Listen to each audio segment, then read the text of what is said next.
Okay, so my battery died, so this is like spanking part 2. So if you haven't watched spanking part 1, watch spanking part 1, because that's what happens sometimes, your batteries die.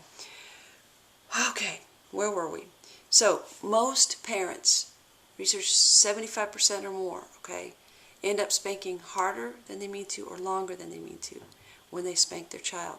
They start intending to say, I'm just going to give them a swat on the butt, it's going to be open-handed, I'm only going to spank them a few times. That's what they start with.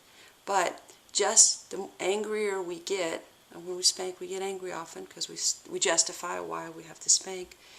The angrier we let ourselves feel, the more likely we are to spank too much. Okay, so the physical act of just spanking gets us riled up, gets our blood pressure going and everything else.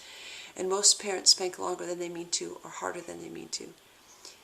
That's my reason that I don't think spanking is a good idea, because parents are mostly are not in control when they spank. Okay. Now, let me tell you a personal story. So, we have 4 children, right? And I think I've told you, I don't know, that for a while we had 4 children under 3 years old, okay, because they happen, bing, bing, bing. There's a set of twins in there. So when our older son was just about 3, we had 2 girls that were 18, who were 18 months old, and then a baby came along. Okay, those are crazy years, right? 4 kids in diapers at the same time. So what I'm doing is I'm every day before class, like if we had a real live class, I would be working on my lecture, saying my lecture over in my head, practicing what I was going to say.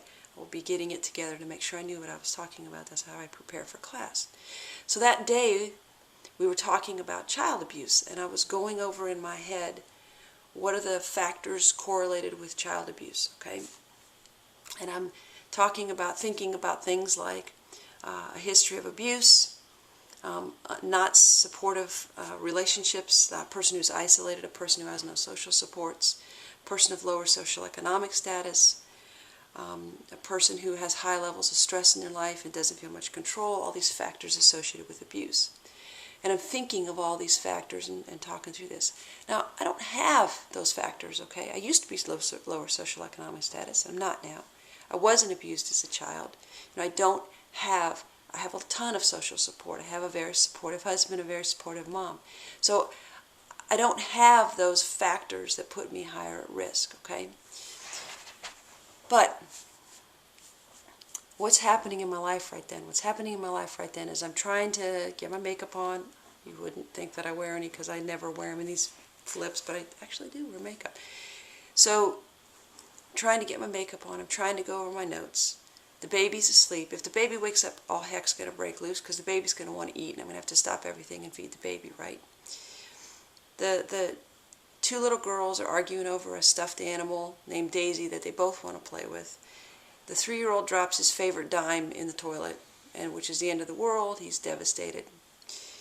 So all these things, okay, the argument between the girls, the dime in the toilet, erupt, and the kids just all are screaming, all are fighting, wake up the little baby, wake up the little guy, right?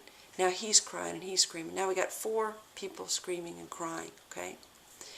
What do I do in this situation? I'd like to tell you I handled this perfectly. I'd like to tell you I was like the perfect parent with the perfect response, which was measured and meeting everyone's needs and not blowing it.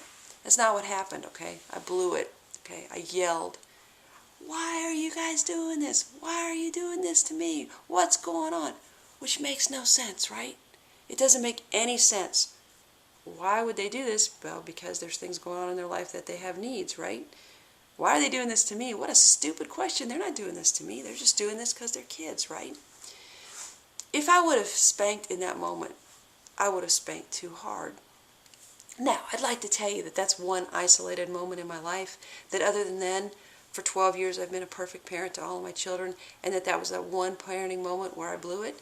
But the truth is, I could tell you a parenting moment this month that I blew it, last month, this week, yesterday. I mean, I can tell you lots of parenting moments when I was not in good self-control of my behavior. Now, to my credit, that doesn't happen that often, okay? I pretty much manage myself. I think I'm a good parent. I think I respond in crises pretty well, but not all the time. So I don't want to take a risk of spanking when I'm not in good self-control. So the bottom line of why I think that we shouldn't spank kids is it's easy to lose our self-control. It's easy to spank harder or longer than we mean to. And even if we are the best of parent with the best of intentions and the most patient, awesome, wonderful person in the world, we still are going to have moments when we blow it with our kids and say or do something stupid.